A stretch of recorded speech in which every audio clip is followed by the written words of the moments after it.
करोड़ों दर्शकों का मिल रहा साथ। एमपी की बात एमपी न्यूज के साथ। मुख्यमंत्री की अध्यक्षता में हाल ही में संपन्न हुई कैबिनेट बैठक में कई महत्वपूर्ण प्रस्तावों को मंजूरी मिली है और यहां आपको बता दें कि इस बैठक में जो है चर्चा का विषय बन गया है एक विशेष मुद्दा। तो क्या वो पूरा विशेष मुद्दा है, इसका क्या असर होने वाला है, इस विषय में ज्यादा जानकारी के लिए हम जुड़ने जा रहे हैं हमारे संवाददाता संदीप मीणा जी के साथ।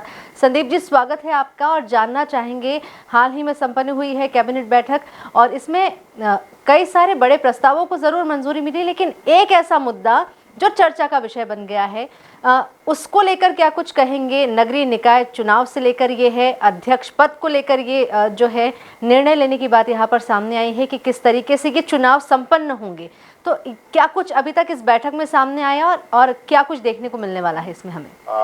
बिल्कुल, देखिए दीपिका, मोहन सरकार ने आज मध्य प्रदेश में नगर निगम हो चाहे नगर पालिका हो या नगर पंचायत हो, उसको लेकर एक ऐतिहासिक फैसला लिया है कि अब जो है महापौर और अध्यक्ष पद के जो चुनाव होंगे वो सीधे प्रत्यक्ष प्रणाली से होंगे। हालांकि नगर निगम में तो यह पहले से होता आ रहा था कि अपना महापौर जनता खुद चुनती थी, लेकिन जो जनपद पंचायत हुआ या फिर नगर पालिका हुई है और जनपद अध्यक्ष हुए हैं, तो ऐसी जगहों पर जो अध्यक्ष का चुनाव होता था दीपिका, वो उसको अध्यक्ष को जनता को चुनने का अधिकार नहीं होता था, उसका चयन पार्षद करते थे। उसी को लेकर ये बड़ा फैसला हुआ है कि अब मध्य प्रदेश में जो नगर पालिका हुआ या फिर जनपद अध्यक्ष हुआ है, उसका पूरा जो सिस्टम है वो चेंज कर दिया गया है। यानी कि अब जनता को अधिकार दे दिया है कि वो अपना अध्यक्ष खुद चुन सकेगी। इसको लेकर कैबिनेट बैठक ने मंजूरी दे दी गई है और जो नगर पालिका अधिनियम प्रस्ताव है उसको मंजूरी देकर पास कर देगा। अब ये प्रस्ताव जो है राज्यपाल के पास जाएगा। राज्यपाल से मंजूरी मिलते ही पूरे मध्य प्रदेश में यह नियम लागू हो जाएगा कि जनता को जो है वो उनका अध्यक्ष चुनने का अधिकार होगा। और साथ ही साथ ये भी तय किया गया है कि अगर किसी अध्यक्ष के लिए अविश्वास प्रस्ताव लेकर आना है तो 1/3 पार्षदों को जो है लिखित में देना होगा और उसके बाद जो है खाली कुर्सी भरी कुर्सी के तहत चुनाव संपन्न कराया जाएगा। उसके बाद अध्यक्ष के पद का फैसला किया जाएगा कि वो योग्य है या नहीं। जी संदीप जी, लेकिन यहाँ ये एक ऐतिहासिक निर्णय माना जा रहा है। अब तक पार्षदों को अधिकार होता था अध्यक्ष चुनने का, लेकिन अब जो है आम जनता इसे चुनेगी। लेकिन पार्षदों के पास ये अधिकार जरूर सुरक्षित है कि कहीं ना कहीं अविश्वास प्रस्ताव लाकर अगर उन्हें वो प्रणाली समझ में नहीं आ रही है, उनका कार्य करने का तरीका समझ में नहीं आ रहा है, तो वो अविश्वास प्रस्ताव लाकर उन्हें हटा सकते हैं। क्या लगता है, क्या असर इस ऐतिहासिक निर्णय का आने वाले समय में हमें देखने को मिल सकता है? बिल्कुल, देखिए दीपिका, जिस तरीके से अध्यक्ष पद को लेकर जो जद्दोजहद मध्य प्रदेश में देखने को मिलती थी, नगर पंचायत हो या फिर नगर पालिका हो या पंचायत हो, जहां पर अध्यक्ष को लेकर लगातार जो पार्षद चयन करते थे, तो कहीं ना कहीं खरीद फरोख्त का मामला लगातार बढ़ता जा रहा था। पार्षदों को ऐसे आरोप सामने आ रहे थे कि पार्षदों को बड़े पैमाने पर पैसे दिए जाते हैं और उसके बाद वो कहीं ना कहीं जो पार्षद होता है अपने विचारधारा से अलग जाकर भी कहीं ना कहीं दूसरी पार्टी के अध्यक्ष को चुनता है, क्योंकि वो पूरी तरीके से अगर देखा जाए तो हॉर्स ट्रेडिंग जिस तरीके से होती है उसी तरीके से कहीं ना कहीं प्रलोभन दिया जाता है।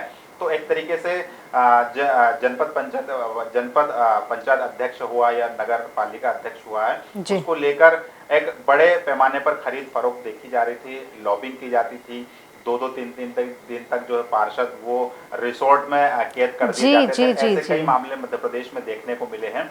तो कहीं ना कहीं इसको लेकर लगातार एक लंबी बहस भी मध्य प्रदेश में चलती आ रही थी कि कहीं ना कहीं इस नियम को बदला जाना चाहिए और उसी को लेकर यहाँ पर अब प्रत्यक्ष प्रणाली से जो है जो अध्यक्ष के चुनाव है उसको कराए जाने का फैसला हुआ है।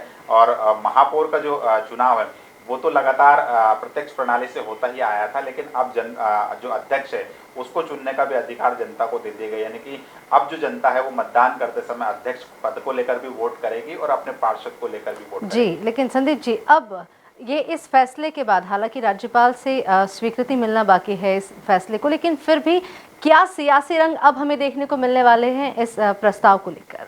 बिल्कुल, देखिए अगर शिवराज सरकार की बात करें दीपिका, जब पहले शिवराज सरकार थी उस टाइम भी प्रत्यक्ष प्रणाली से ही अध्यक्षों का चुनाव, महापौर का चुनाव होता हुआ आया। लेकिन जब 15 महीने की कमलनाथ सरकार आई थी, तो कमलनाथ सरकार ने इस फैसले को बदल दिया था और उसके तहत अप्रत्यक्ष प्रणाली लागू की गई थी कि अब पार्षद जो है वो अध्यक्ष का चुनाव करेंगे। और उसके साइड इफेक्ट मध्य प्रदेश में देखने को मिले हैं। कई जगह पर, कई ऐसे जिले हैं, कई ऐसी जगह है जहां पर बड़े पैमाने पर खरीद फरोख्त भी की गई है और कई बड़े नेता जो हैं वो भी आमने सामने आए, चाहे भूपेंद्र सिंह हो, दिग्विजय सिंह हो। कई ऐसी जगह है जो दिग्गज नेता अपने अपने अध्यक्ष को बनवाने के लिए लॉबिंग करते हुए आए हैं। तो कहीं ना कहीं इसको लेकर अब मध्य प्रदेश का सियासी मिजाज, चूंकि मोहन सरकार ये प्रस्ताव लेकर आई है, ये प्रस्ताव पास भी होगा, कैबिनेट में मंजूरी भी मिल गई है, निश्चित तौर पर अब प्रत्यक्ष प्रणाली से जनता को अध्यक्ष का चुनने का अधिकार मिलेगा। तो इसको लेकर सियासत अभी जो है होना लाजमी भी है और इसका सियासी रंग आने वाले समय में और चढ़ता जाएगा, क्योंकि निश्चित तौर पर कांग्रेस ने इसे अप्रत्यक्ष प्रणाली से किया, तो जाहिर सी बात है कि कांग्रेस इस पूरे फैसले का विरोध जरूर करेगी। जी धन्यवाद संदीप जी, हमसे जुड़ने के लिए और तमाम जानकारी हमसे साझा करने के लिए।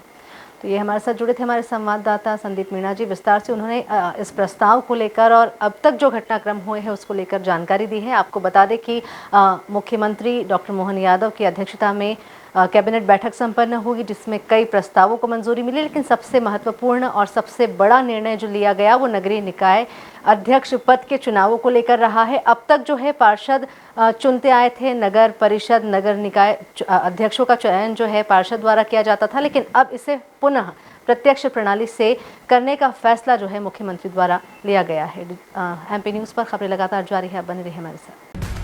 करोड़ों दर्शकों का मिल रहा साथ, एमपी की बात एमपी न्यूज के साथ।